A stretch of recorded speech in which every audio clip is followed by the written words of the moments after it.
ఎవరు కూడా అధైర్యపడాల్సిన అవసరం లేదు. కేసీఆర్ గారి నాయకత్వంలో కేటీఆర్ గారు, హరీష్ రావు గారు, కవితక్క గారు అందరు కూడా అండగా ఉంటారు మీకు అని చెప్పి కూడా ఈ సందర్భంగా తెలియజేస్తూ సెలవు తీసుకుంటా ఉన్నాను. జై తెలంగాణ, జై కేసీఆర్. హాయ్, హలో, నమస్తే, వెల్కమ్ టు కేఎంఆర్ న్యూస్. ముందుగా కౌశిక్ రెడ్డికి సంబంధించిన ఎపిసోడ్ మనందరం చూస్తా ఉన్నాం. ఆయన అరెస్ట్ చేసిన విషయం మనందరికీ తెలిసిందే. ఆ తర్వాత వెంటనే ఎంజిఎం హాస్పిటల్కి తీసుకెళ్లడం జరిగింది. ఎంజిఎం హాస్పిటల్లో చికిత్సలు ఏదైతే వైద్య పరీక్షలు నిర్వహిస్తా ఉన్నారో, నిర్వహించిన అనంతరం కూడా ఆయన నేరుగా జైలుకు తీసుకెళ్లే ప్రపోజల్ కనబడతా ఉంది. అసలు జైలుకు తీసుకెళ్తే జైలు జీవితం ఎట్లుంటది? నిజంగా జైలు జీవితాన్ని అనుభవించేందుకే బీఆర్ఎస్ నాయకులంతా సంసిద్ధంగా ఉన్నారా? గతంలో కూడా చాలా మంది నాయకుల పైన అక్రమ కేసులు పెట్టి లోపడేసిర్రు. దాదాపు నెలలు కూడా చాలా మంది నాయకులు జైళ్లలో ఉన్నారు. అసలు జైలు జీవితం ఎట్లుంటది? దీనికి సంబంధించి మనతో మాట్లాడేందుకు Station Ghanpur BRS fire brand Keshireddy Manoj Reddy మనతో ఉన్నారు. ఆయనతో మాట్లాడదాం. ఆయనపై కూడా గతంలో అనేక కేసులు అయినాయి. ఆయన కూడా జైలు జీవితాన్ని అనుభవించిండు. ఎట్లుంటది జైలు లైఫ్, ఎట్లుంటది నిజంగా ఇప్పుడు కౌశిక్ రెడ్డి జైలుకు పోతే ఎట్లుంటది అనే విషయం కూడా తెలుసుకునే ప్రయత్నం చేద్దాం. హాయ్ సార్, ఎట్లా ఉన్నారు? నమస్తే, అందరికీ నమస్తే సార్. ముందుగా మొదటి ప్రశ్న ఏంటంటే, ఎట్లా ఉన్నది జైలు జీవితం? గతంలో మీరు కూడా అనుభవించారు కదా. బానే ఉంది. I really enjoyed it. బానే ఉంది జైలు జీవితం. ఇంకేమైందండి, చాలా బాగుంది.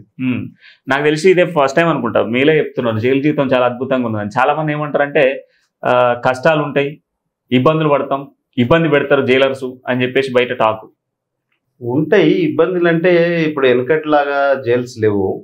ఇప్పుడు జైలు అన్నది చాలా క్లీన్ గా ఉన్నాయి, క్లీన్ గా మెయింటైన్ చేస్తారు, వెల్ మెయింటైన్డ్ ఉంటది. సో ఇది సబ్ జైలే కాబట్టి, చిన్న జైలు కాబట్టి 30-40 మంది ఉంటారు అక్కడ. ఎవరి పని వాళ్ళు చేస్తూ ఉంటారు. రోజు ఇక వాళ్ళతోటి అన్ని పనులు చేయిస్తుంటారు కాబట్టి జైలు ఉన్న వాళ్ళతోటి క్లీన్లీనెస్ బాగుంటది, వాతావరణం బాగుంటది, చెట్లు ఉంటాయి, పార్క్ లాగా ఉంటది. మంచిగా ఒక జైలుకి వెళ్తే ఎట్లుంటది అంటే ఒక మెడిటేషన్ కు, ఒక యోగాను ఇట్లా చేసుకునే ప్రశాంతత కూడా జైల్లో ఉంటుంది. ఇంత పాజిటివ్ గా చెప్పిన వ్యక్తి మీరే అనుకుంటా మొదటిసారి. ఇదే ప్రశ్న నన్ను కేటీఆర్ గారు కూడా అడిగారు. రాగానే నేను జైలు నుంచి రాగానే అక్కడ వారు పిలిపించుకున్నారు. వారి దగ్గరికి నేను వెళ్ళిన.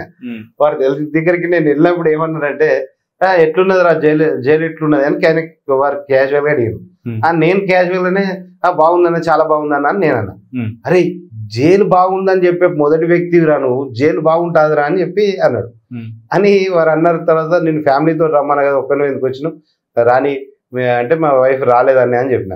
నువ్వు ఇన్నే కూర్చో, మీ వైఫ్ వచ్చేదాకా ఇన్నే కూర్చో అని చెప్పి మా వైఫ్ ని, పిల్లల్ని అందరినీ పిలిపించిండ్రు. పిలిపించిన తర్వాత కూర్చోబెట్టిన తర్వాత, మీ ఆయన ఏందమ్మా జైలు జీవితం బాగుందని మొట్టమొదటి నేను చూస్తా అన్నా అని మీరు అన్నట్టే వారు కూడా అన్నారు. మొట్టమొదటి పర్సన్ ని చూస్తా అన్న జైలు బాగుంది అని చెప్పినామని. క్యాజువల్ గా అది అలవాటు అయిపోయింది. ఉన్నది ఉన్నట్టు చెప్పుడు అలవాటు అయింది. బాగుంటే బాగుందంటాం, లేదంటే లేదంటాం. అక్కడ ప్రాబ్లం ఏంటంటే ఫోన్స్ ఉండవు, ఎవరిని కలవనియరు, ఒంటరిగా ఉండు ఉంటది అన్నట్టు. చాలా మంది నాకు చాలా ఒంటరిగా ఉండు కొంచెం చాలా ఇష్టం. ఒక్కరినే ఉండు చాలా ఇష్టం. ఒంటరి జీవితం, కొంచెం ఒంటరిగా ప్రశాంతంగా గడుపుడు ఇష్టం. అయితే దీంట్లో ఏమైందంటే ఇవన్నీ నాకు ప్రాక్టీస్ అయినట్టు అయిపోయింది. పెద్ద ఇబ్బంది ఏం కాలేదు. చిన్నప్పటి నుంచి నేను హాస్టల్స్ లో ఉండేది. అన్ని హాస్టల్లో ఉండి చదువుకున్నా కాబట్టి సేమ్ ఒక హాస్టల్ లాగా అనిపించింది. అంతే తప్పించి పెద్దగా అనిపించలేదు. ప్లస్ ఎంత కాదన్నా ఒక రాజకీయ నాయకుడు, అక్కడ వెల్ నోటెడ్ పర్సన్ అన్నప్పుడు వాళ్ళ అక్కడ తోటి ఖైదీలు వాళ్ళు ఉంటారు కదండి, శిక్ష పడ్డ ఖైదీలు వాళ్ళు అక్కడికి వచ్చిన వాళ్ళు కూడా మనల్ని మంచిగా రెస్పెక్ట్ గా చూసుకునే వాళ్ళు. అంటే వేరే వాళ్ళకు వేరేలాగా ఉంటది. ఏదైనా చేసి ఏదైనా మర్డర్ చేసి వచ్చిన వాళ్ళు, గంజాయి వెళ్ళిన వాళ్ళు, ఫోక్సో చట్టంలో వీళ్ళందరిది ఒక డిఫరెంట్ ఉంటది. అందరికీ తెలుసు కదా. ఇప్పుడు నాదేంది ఒక పొలిటికల్ కేసు, పొలిటికల్ మోటివ్ తోటి లోబడి పంపించడం జరిగింది అనేది ప్రతి ఒక్కరికి తెలుసు. అక్కడ అందరికీ అర్థమైపోయింది. ప్లస్ నన్ను ఆ లెవెల్ అని నన్ను ట్రీట్ చేసిండ్రు. అక్కడ చాలా మంచి అనిపించింది. పెద్ద ఇబ్బంది ఏమి అనిపించలేదు. బట్ బయట ఉన్నటువంటి రియాలిటీ టాక్ ఏంటంటే, జైలు జీవితం అంటే కటిక నీళ్ళ మీద వండుకోవాలి, సన్నీళ్ళ స్నానం చేయాలి, ఓ మెత్తు ఉండదు, చెద్దరు ఉండదు, కనీసం వెంటిలేషన్ కూడా సరిగ్గా ఉండదు, కనీసం హెయిర్ కూడా మనం ఇంట్లో ఉంటే ఇప్పుడు ఫ్యాన్లో, ఏసీలో ఇట్లాంటివి వేసుకొని బతుకుతూ ఉంటాం. బట్ అట్లాంటివి ఏమి ఉండవు. సో వీటన్నిటిని కాలదని చాలా బాగుంటుంది అని చెప్పేసి మీరు పాజిటివ్ మైండ్ సెట్ తో చెప్తా ఉంటాం. నిజంగా అయితే యాక్చువల్గా నేను ఎప్పుడు కూడా ఏసీ లేకుండా ఉండలేదు. ఎప్పుడు ఏసీనే ఉన్నా. దాదాపు నేను ఇంట్లో ఉన్నా అంటే 24 hours ఏసీ నడవాల్సిందే. అది కూడా 22-20 లోపే ఉంటుంది టెంపరేచర్. అంత తక్కువ ఏసీలో ఉంటా. అయితే విషయం ఏంటంటే ఫస్ట్ టైం నేను ఏసీ లేకుంటున్నా. అది నా ఆరోగ్యానికి కూడా మంచిది, చాలా మంచిది. అక్కడికి వెళ్ళిన తర్వాత ఆటోమేటిక్ గా ఏసీ లేకుంటున్నా, నేల మీద పడుకున్నానంటే అనుకోకుండా నేను జీవితంలో ఎప్పుడు కూడా మాల వేసుకోలేదు, హనుమాన్ మాల. ఒక హనుమాన్ మాల అంతకు ముందే 6-7 నెలల క్రితమే హనుమాన్ మాల వేసుకున్నా. అప్పుడు కూడా కింద పండుకోవాల్సిన పరిస్థితే, అప్పుడు కూడా ఏం లేకుండా పండుకోవాల్సిన పరిస్థితే. కాబట్టి అట్లా భగవంతుడు నన్ను ప్రిపేర్ చేసిండా అనిపిస్తుంది. దానికోసం అట్లా ఉండడానికి నన్ను ప్రిపేర్ చేసిండు కావచ్చు అనిపించేది జైలుకి పోయినప్పుడు. సరే కింద పడుకున్నప్పుడు పెద్ద నాకేం ప్రాబ్లం అనిపించలేదు, కింద పడుకునేది, నేల మీద పడుకునేది. ఇక చిన్న నాకు అలవాటు అండి, కింద కూర్చుండు అలవాటు, రైతులతోటైనా కూర్చుంటాం చిన్నప్పటి నుంచి. అట్లా కింద కూర్చుంటే పెద్ద నాకు ఇబ్బంది ఏమనిపించదు. అందరు అనుకుంటారు లా ఉంటాడు, పర్సనాలిటీ ఉంటాడు అనుకుంటారు, కానీ ఐ ఫీల్ కంఫర్టబుల్. ఇంకా సోఫా కంటే కింద కూర్చుంటే కంఫర్టబుల్ ఫీల్ అవుతాం, అది అలవాటు అయిపోయింది అట్లా. సో అక్కడ ప్రాబ్లం లేదు. పడుకునుడు కూడా మీరు అన్నట్టు దిండు ఉండేది, దిండు ఉంటుంది అంటే బెడ్షీట్స్ ఉంటాయి, ఆ బెడ్షీట్స్ కింద మంచిగా బెడ్షీట్స్ ఉంటాయి, ఆ బెడ్షీట్స్ పెట్టుకుని పడుకునేది. పరుపులు ఇట్లాంటివన్నీ ఉండవు కావచ్చు, కానీ బెడ్షీట్స్ అయితే ఉంటాయి కదా, ఆ బెడ్షీట్స్ తల కింద పెట్టుకొని పడుకునేది. ప్లస్ ఇంకోటి ఏంటంటే చన్నీళ్ళతో స్నానం అంటే అది పెద్ద నాకు ఇబ్బంది కాకపోయేది. అవన్నీ డైలీ రొటీన్. అంటే ఒక కొత్త లైఫ్, అట్లా అది ఒక సిస్టమేటిక్ లైఫ్. అది ఆ లైఫ్ ని దాన్ని కూడా అసలు ఎట్లుంటదని దాన్ని కూడా ఒక ఆస్వాదించినట్టే ఉండే. 16 రోజులు, దాదాపు 16 రోజులు ఒక కేసు తర్వాత ఒక కేసు పెట్టి లోపల నుంచి బయటికి రాకుండా. యాక్చువల్గా ఏంటంటే అట్లాంటి కేసుల మీద ఎంబడే బెయిల్ వస్తుంది, అసలు తనకి జైలుకు కూడా పంపే కేసులు కావవి. కానీ ఇక ఉంటది కదండి ఇక సెక్షన్స్, రాజ్యం వాళ్ళది. బట్ ఇప్పుడు జైల్లో ఏంటంటే ఇప్పుడు ఇంతకుముందు మీరు అన్నట్టుగా డిఫరెంట్ కేటగిరీస్ పీపుల్ ఉంటారు, అంటే డిఫరెంట్ కేసెస్లలో వచ్చిన వాళ్ళు ఉంటారు. సో మనకున్నటువంటి మనం లోపలికి వచ్చిన తీరు వేరు, వాళ్ళు వచ్చినటువంటి తీరు వేరు ఉంటుంది. సో వాళ్ళతో కలిసి ఒక 16-17 రోజుల జర్నీ చేయాలి. సో కొంత ఏంటంటే మనకు ఎవరన్నా మర్డర్ చేసిండు అన్న వ్యక్తిని చూస్తే ఏంటంటే కొంత భయాందోళనకు గురి కావడం, లేదనుకుంటే కొంచెం ఆయన దూరం పెట్టేటువంటి ప్రయత్నం చేయడం, ఇట్లాంటివన్నీ కనిపిస్తూ ఉంటాయి. మనమే చేస్తూ ఉంటాం బేసిక్గా. అట్లా ఏమన్నా క్రైటీరియా కనిపించింది అక్కడ? అట్లాంటి వాళ్ళను కొంచెం దూరంగా ఉంచుతారు. అట్లాంటి మర్డర్ చేసి వచ్చిన వాళ్ళను, మోస్ట్ క్రిమినల్ యాటిట్యూడ్ ఉన్న వాళ్ళని కొంచెం దూరంగా ఉంచుతారు. ఎవరికి తగ్గట్టు వాళ్ళ హాల్స్ ఉంటాయి అన్నట్టు, పెద్ద హాల్ ఉంటుంది, దాంట్లో 10 మందిని అట్లా చేస్తారు. దాంట్లో ఇక ఏ సెట్ ఆఫ్ పీపుల్ని ఏం వేయాలో అలా చేస్తారు. వాళ్ళందరికీ సపరేట్ ఉంటుంది, అందరినీ కలపరు. ఇట్లా మోస్ట్ క్రిమినల్స్ అందరినీ కలపరు. సో ఇప్పుడు మోస్ట్ ఇంపార్టెంట్ పాయింట్ ఏంటంటే, ఇప్పుడు మీరు గతంలో జైలుకు వేయర్లు, దాదాపు నెలల పాటు జైలు జీవితాన్ని అనుభవించే ఆ సిచ్యువేషన్స్ ఏంటనే ఇప్పుడు మనకు మాట్లాడుకున్నాం. ఇప్పుడు కౌశిక్ రెడ్డికి సంబంధించి ఇది అక్రమ కేసు అని చెప్పేసి బీఆర్ఎస్ నాయకులు మీరంతా మాట్లాడుతున్నారు. కానీ ఇది గతంలో ఆయన బెదిరించినటువంటి తీరు కావచ్చు, దాదాపు 50 లక్షల రూపాయలు అడిగిండు కనుకనే ఈ రోజు కేసులు పెట్టినామని చెప్పేసి పోలీసులు చెప్తా ఉన్నారు. ఇది అక్రమ కేసు అంటారా, లేకపోతే ఇది వ్యక్తిగత కేసు అంటారా? మీరు ఒక్కటి గమనించండి, అధికారంలో ఉంటే ఒక లెక్క, అధికారంలో లేకుంటే ఇంకో లెక్క. అధికారంలో ఉన్నప్పుడు వాడు ఎన్ని చేసినా ఏముండదు, పెద్ద ఫరక్ ఏముండదు. అధికారం లేదనుకోండి, వాడు తప్పు చేసినా తప్పు చేయకున్నా కానీ, ఎవరైనా పర్టికులర్ పర్సన్ తప్పు చేసినా తప్పు చేయకున్నా, ఎవరైతే టార్గెటెడ్ ఉంటాడో వాడిని జైలుకు పంపడానికి మోటివ్ పెట్టుకొని, వాళ్ళని జైలుకు పంపాలన్న మోటివ్ పెట్టుకొని ఎన్ని ప్రయత్నాలు చేసిండ్రు. కౌశిక్ రెడ్డి గారి మీద ఎన్ని ప్రయత్నాలు చేసింది జైలుకు పంపాలి. కౌశిక్ రెడ్డి గారు ఎట్లా మాట్లాడుతుండో మీరు చూడొచ్చు. ఆయన ఒక ఫెరోషియస్ గా మాట్లాడుతాడు, ఓ ఫైర్ బ్రాండ్ లీడర్ బీఆర్ఎస్ పార్టీలో. అలాంటి వాళ్ళందరినీ కట్టడి చేయాలన్నది ప్రభుత్వము, రేవంత్ రెడ్డి గారి ఆలోచన. ఇప్పుడు నాకు అనిపిస్తుంది, రేపు బీఆర్ఎస్ ప్రభుత్వం వచ్చింది అనుకోండి, ఇప్పుడు కౌశిక్ రెడ్డి గారిని అరెస్ట్ చేసి జైలుకి పంపారు. రేపు బీఆర్ఎస్ ప్రభుత్వం ఉన్నాగానే మళ్ళీ అదే రేవంత్ రెడ్డి గారిని కూడా జైలుకి పంపుతారు. ఇప్పుడు జైలుకి పంపుడు అన్నది ఇది అదొక ఫ్యాషన్ అయిపోయింది. ఎట్లా అంటే, నువ్వు నన్ను జైలుకి పంపినావు, రేవంత్ రెడ్డి గారు అప్పుడు డబ్బులు మూటలు ఇస్తూ దొరికితే వారిని జైలుకి పంపాను కాబట్టి ఇక నేను కూడా వీళ్ళందరినీ జైలుకు పంపాలి, కేసీఆర్ గారిని పంపాలి, కేటీఆర్ గారిని పంపాలి అని విశ్వ ప్రయత్నాలు చేస్తుండ్రు. అయితే దాంట్లో కవిత గారిని కూడా పంపించిండ్రు. చూసిండ్రు కదా మీరు, ఆడపిల్లని ఎట్లా చేసిండ్రు ఏందన్నది మీరు గమనించారు కదా. నీచపు చర్య అంటే ఎటు చేసి లొంగ తీసుకోవాలి, ఎంతటికైనా దిగజారుతారు అన్నట్టు. జైలుకి పంపడానికైనా దిగజారుతారు. కేసీఆర్ గారికి బిడ్డని జైలుకి పంపిన ఎందుకు దిగజారిందని, కేసీఆర్ గారిని బీజేపీ గవర్నమెంట్ చేతిలో ఉంచుకోవాలి, తన అదుపు ఆజ్ఞలలో ఉంచుకోవాలన్న ప్రయత్నం చేసిండ్రు. అయిందా మరి? ఇది కాదు. అట్లాంటి ప్రయత్నాలు చేస్తుంటారు అన్నట్టు. అంటే ఇప్పుడు కేటీఆర్ గారిని జైలుకు పంపాలని ఎందుకంటే ఎట్టి పరిస్థితిలో పంపాలి, ఎందుకంటే నన్ను పంపిండు కదా అనేది రేవంత్ రెడ్డి గారు. గతంలో రేవంత్ రెడ్డిని టార్గెట్ చేసిర్రు, ఇప్పుడు మిమ్మల్ని టార్గెట్ చేస్తున్నాడు. రేపు మళ్ళీ మీరు అధికారంలోకి వస్తే మళ్ళీ వాళ్ళని టార్గెట్ చేస్తారు. ఇప్పుడు ఆల్రెడీ మనం గత ఇక ఉన్నది మాట్లాడుకునేది ఉంటే గత ప్రభుత్వంలో రేవంత్ రెడ్డి గారు జైలు పోవడం జరిగింది. ఆయన ఎన్ని కేసులు అయినాయో చూసినాము. మోస్ట్ కేసెస్ ఉన్న క్రిమినల్ కేసెస్ ఉన్న ముఖ్యమంత్రి ఎవరంటే రేవంత్ రెడ్డి గారు. 85 కేసులు ఏమో ఉన్నాయి. సరే, అది పొలిటికల్ గా కొన్ని ఏమో కావాల్సుకొని పెట్టినవి ఉంటాయి, కొన్ని అట్లా అన్ని రకాలుగా ఉంటాయి. ఇప్పుడు మనం ఏ పార్టీలు ఉన్నా తప్పు పట్టేది ఏం లేదు, ఎందుకంటే ఇక రకరకాలుగా పెడతారు. ఇప్పుడు వాళ్ళ అధికారంలో ఉన్నప్పుడు వాళ్ళదే. అంటే ఈ నీచ రాజకీయ వ్యవస్థ పోవాలి, అది ఎవరు అధికారంలో ఉన్నా కానీ. ఇలాంటి చర్యలు అనేవి చాలా దుర్మార్గం. ఎవరన్నా ఎవడన్నా వినకుంటే వాని మీద కేసులు పెడదాం అధికారంలో, అంటే ఇట్లాంటివన్నీ జరుగుతాయి అన్నట్టు. ఇవి కామన్.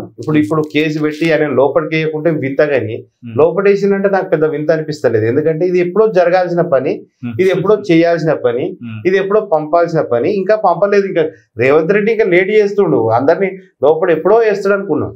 ఇప్పుడు కేటీఆర్ గారిని ఎన్నో ప్రయత్నాలు చేస్తుండు, కౌశిక్ రెడ్డి మీద ఎన్నో ప్రయత్నాలు జరిగినాయి, హరీష్ రావు మీద జరుగుతున్నాయి, అదే విధంగా కేసీఆర్ గారి మీద జరుగుతున్నాయి. చూడండి, మాలాంటి కార్యకర్తల మీద జరుగుతున్నాయి. లోకల్ ఇష్యూస్ మీద ఫైట్ చేసి లోకల్ లీడర్స్ ని ఎదిరించి లోకల్ ఎమ్మెల్యేని నిలదీస్తుంటే మా మీద కూడా జరుగుతున్నాయి. ఇది తెలుగుదేశం పార్టీకి ఇది కొత్త కాదు, అది వాళ్ళ పద్ధతులు అంతే. కాంగ్రెస్ పార్టీ వాళ్ళు చూసి చూడనట్టు పోయే. కానీ ఇప్పుడు ఉన్నదంతా కల్తీ కాంగ్రెస్ కదా, ఇది తెలుగుదేశం లక్ష్యం కదా.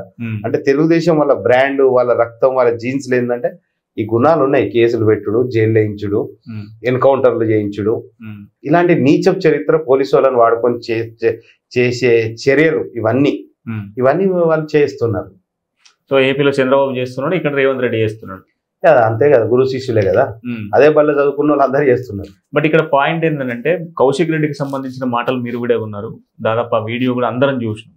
దాంట్లో పర్టికులర్ గా రేవంత్, కడియం శ్రీహరి, నాగరాజ్, ఏదైతే కేఆర్ నాగరాజ్, వర్ధనపేట ఎమ్మెల్యే, ఈ ముగ్గురు పేర్లు బలంగా చెప్తా ఉన్నాడు. ఇది కావాలని కుట్రపూరితంగా చేసిర్రు అని చెప్పేసి మాట్లాడిన మాటలు మనం విన్నాం. గతంలో మీ పైన కూడా ఇలాంటి వ్యవహారమే జరిగింది, అక్రమ కేసులు పెట్టి లోపలికేసారు. సో ఇది నిజంగా అక్రమ కేసేనా, నిజంగా కావాలని టార్గెట్ చేస్తున్నారమ్మా? 100% అండి. ఇది అక్రమ కేసా సక్రమ కేసా కాదు, టార్గెట్ ఏంది కౌశిక్ రెడ్డిని లోపల పంపాలి, అది ఉండగలి టార్గెట్.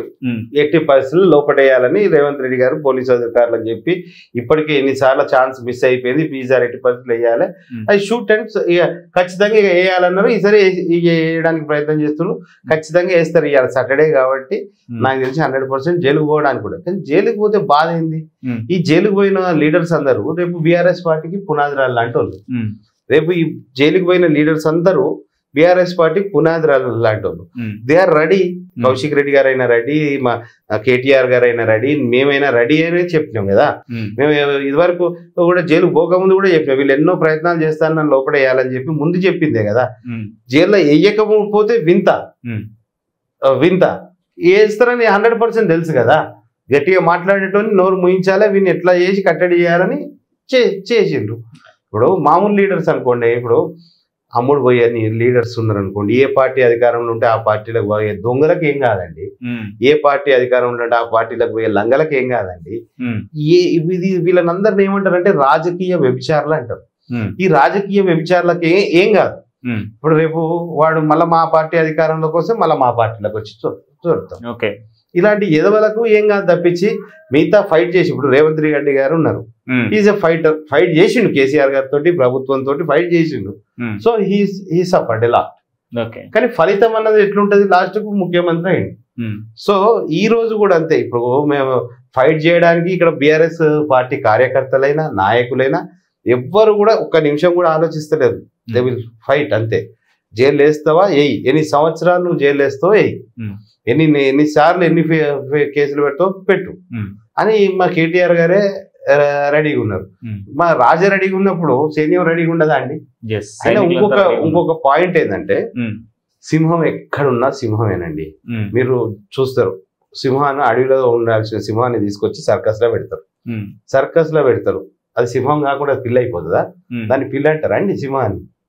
లేదు, తీసుకొచ్చి జూలో పెడతారు, బోన్లో పెడతారు. బోన్లున్నా సింహమే, బయట ఉన్నా దాన్ని సింహమే అంటారు. సింహం ఎక్కడున్నా సింహమే, రాజు ఎక్కడున్నా రాజే. ఎందుకంటే నా పర్సనల్ గా ఏంటంటే, నేను జైల్లో కూడా నేను ఐ ఎంజాయ్డ్. ఒక రాజు లాగానే బతికినట్టున్నా, ఒక సింహం లాగానే ఉన్నా. అక్కడ కూడా నా ట్రీట్మెంట్ విషయంలో కూడా, ఎందుకంటే అందరికీ తెలుసు కదా, ఓపెన్ సీక్రెట్ కదా, నేను ఏ తప్పు చేసి వచ్చినా ఏందన్నది అందరికి తెలుసు కదా. ఆ విధంగా ప్లస్ నేను అక్కడ జైలుకి పోయిన తర్వాత నా అనుభవాలు చెప్పమంటే, నవల బుక్ రీడింగ్ అన్నది నాకు అస్సలు లేదండి.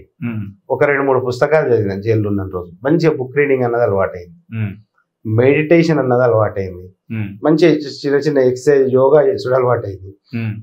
నా షుగర్ అన్నది కంట్రోల్ అయింది. వింత ఏంటంటే నాకు ఎప్పుడు షుగర్ కంట్రోల్ కాలే, అక్కడ షుగర్ కంట్రోల్ అయింది. ఇంకొక హైలైట్ విషయం చెప్పాలంటే, నేను నా తోటలో నేను ఒక్కనే ఉండేది. జైలుకి పోయిన తర్వాత నాకు మస్తు సెక్యూరిటీ, ఫుల్ సెక్యూరిటీ ఉన్నట్టు అనిపించింది. అదే నేను అడవిలోంచి సిటీ డిస్టిక్ లో, సిటీలో, టౌన్ లో మధ్యలోకి వచ్చి నేనున్నా. అయితే నాకు ఒక జనజీవన స్రవంతిలోకి అప్పుడే జనాల మధ్యలోకి వచ్చినట్టు అప్పుడే అనిపించింది. సరే నైట్ టైం నేను ఒక్కనే ఉండేది, ఊర్లో తోటలో ఒక్కనే ఉండేది, ఇప్పుడు మంచిగా సెక్యూరిటీ ఉన్నది, బందోబస్తు ఉన్నది అని అట్లా ఫీల్ అయినా. అంటే we have to take everything as positive. ఇక ఫుడ్ సంగతి, ఫుడ్ బాగుండదు అది ఇది అని ఇవాళ రేపు అన్ని ఇక్కడ కూడా పర్లేదండి, ఫుడ్ అంతా బాగానే ఉంటుంది. సో ఇంకోటి ఏంటంటే, నాకు వంటలు వండుడు అంటే ఇష్టం. Basic best cook. నేను ఉన్నన్ని రోజులు ఆ జైల్లో ఉన్న ఖైదీలందరికీ ఎవరైతే ఉన్నారో వాళ్ళందరికీ నేనే నా స్వయాన నా చేతులతోటే వండి పెట్టేది.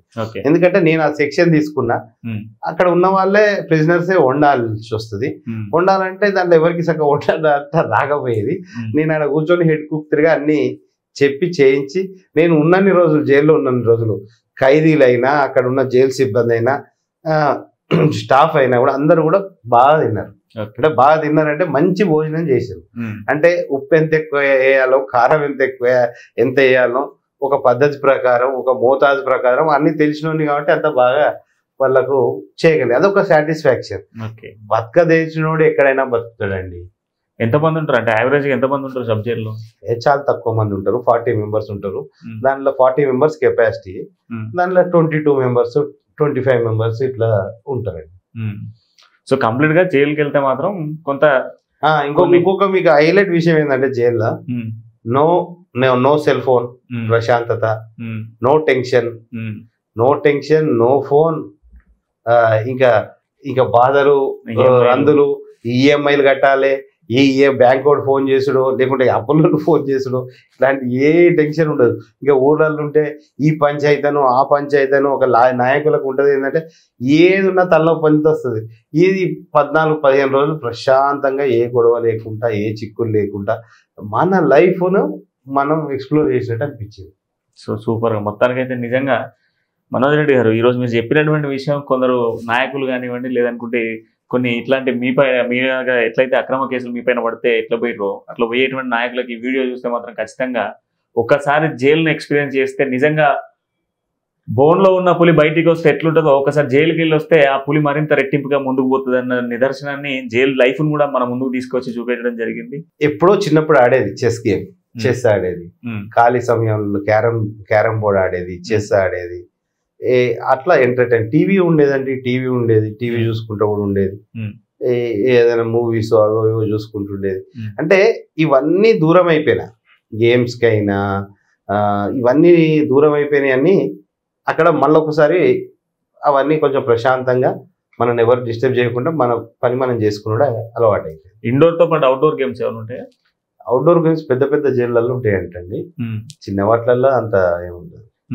అంటే ఇప్పుడు వాకింగ్ ఫెసిలిటీ కానివ్వండి, లేదంటే వాకింగ్ చేయొచ్చు. చాలా మందికి ఏంటంటే బేసిక్ వాకింగ్ చేసే అలవాటు ఉంటుంది. ఎగ్జాక్ట్లీ నేను వాకింగ్ చేసేది, జైల్లో వాకింగ్ చేసేది. అన్నిటికంటే ముందు నా వెయిట్ తగ్గింది, షుగర్ కంట్రోల్లో ఉంది, టైం టేబుల్ ఒకటి అలవాటు పడ్డది, పొద్దున్నే లేసేది. ఇవన్నీ కొన్ని నాకు లేని అలవాట్లు, అన్ని మంచి అలవాట్లు అన్నీ అలవాటు అయినాయండి. So I'm thankful to my opposition party and నా శత్రువులకు, నా అపోజిషన్ వర్గానికి, అందరికీ కూడా. ఎందుకంటే లైఫ్ని ఎంజాయ్ చేసేటోడు ఎక్కడైనా కూడా ఎంజాయ్ చేస్తాడు, లైఫ్ని పాజిటివ్గా చూసేటోడు ఎక్కడైనా పాజిటివ్గానే చూస్తాడు. ప్రతి జైలుకి జీవితం గడపకుంటే నా లైఫ్లో నేను ఒక యాంగిల్లో మిస్ అయిందేమో అన్న ఫీలింగ్, అది కూడా కంప్లీట్ చేసి వచ్చినాం కదా. అంటే శ్రీకృష్ణుడు పుట్టిందే జైల్లో, నేను 14 రోజులు 16 రోజులు పోయి వస్తేనే దేశానికి స్వతంత్రం తెచ్చిన ఎంతో మంది మహనీయులు ఉన్న ప్లేస్ జైలు. ఇవాళ మన రాష్ట్రాలు అక్కడ తెలుగు రాష్ట్రాల ముఖ్యమంత్రులు అందరూ జైలుకు పోయిన వాళ్ళే, పెద్ద పెద్ద నాయకులు అందరూ జైలుకు పోయిన వాళ్ళే.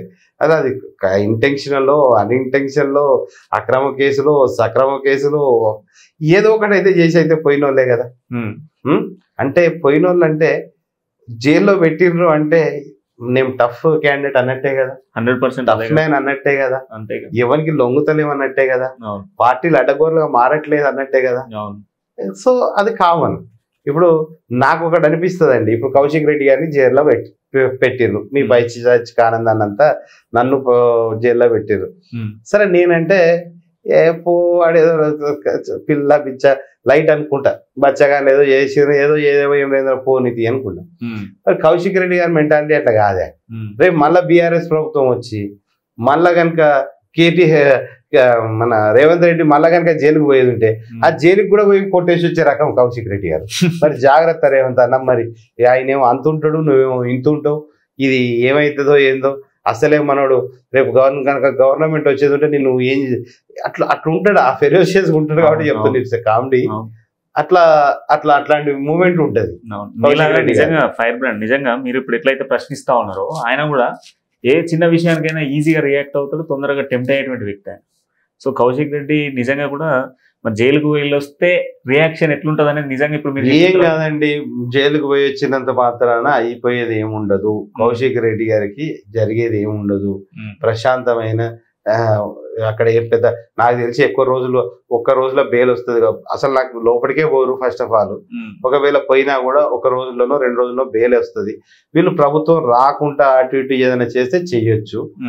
దానికి కూడా వారిని ఏదో ఇబ్బంది పడతారు ఏంది అనేది కదా. అది బీఆర్ఎస్ పార్టీకి పునాది రాయి, వారి ఎదుగుదలకు అదొక మంచి ఫౌండేషన్ గా ఉపయోగపడుతుంది నేను అనుకుంటున్నాను. థ్యాంక్ యూ మనోజ్ రెడ్డి గారు. మొత్తానికి నిజంగా కూడా బౌన్స్ బ్యాక్ మెథడ్ ని కాంగ్రెస్ మళ్ళీ ఒకసారి కౌశిక్ రెడ్డి పైన ఉపయోగించబోతా ఉంది. నిజంగా కౌశిక్ రెడ్డి జైలుకు వెళ్తే గతంలో మనోజ్ రెడ్డి గారు ఎట్లయితే జైలుకు పోయి బౌన్స్ బ్యాక్ అయిందో same to same Manoj Reddy మళ్ళీ బౌన్స్ బ్యాక్ అయినట్టుగా కౌశిక్ రెడ్డి కూడా బౌన్స్ బ్యాక్ అయ్యేటువంటి సిచ్యువేషన్స్ కనబడతా ఉన్నాయి. రేవంత్ సర్కార్ కి మళ్ళీ అడలు పుట్టించే టైం కూడా దగ్గరలో పడేటువంటి అవకాశాలు ఉన్నాయి. కంప్లీట్ గా జైలు జీవితం అంటే ఇట్లుంటది అనేది మాత్రం స్పష్టంగా కనబడతా ఉంది. మనోజ్ రెడ్డి గారి మాటల్లో చూస్తే నిజంగా జైలు లైఫ్ లో కొన్ని కొత్త విషయాలు నేర్చుకోవచ్చు, మన అలవాట్లను మార్చుకోవచ్చు అనేది కూడా స్పష్టంగా తెలుస్తా ఉంది. మరో వీడియోతో మళ్ళీ కలుద్దాం.